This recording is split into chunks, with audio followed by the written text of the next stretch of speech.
বলেইছিলাম আবারও শুরু করব ওয়েট লস চ্যালেঞ্জ। গত মাসে তো 30 দিনের মধ্যে 4 কেজি ওয়েট লস করেইছিলাম, তাই আবারও শুরু করলাম 50 ডেজের জন্য ওয়েট লস চ্যালেঞ্জ। তবে এবারে টার্গেট রেখেছি 50 ডেজের মধ্যে 10 কেজি ওয়েট লস করার।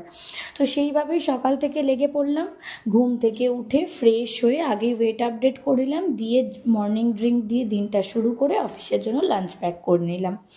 অফিসের জন্য লাঞ্চ প্যাক করা হয়ে গেছে, তারপরে নিজে ব্রেকফাস্ট করলাম।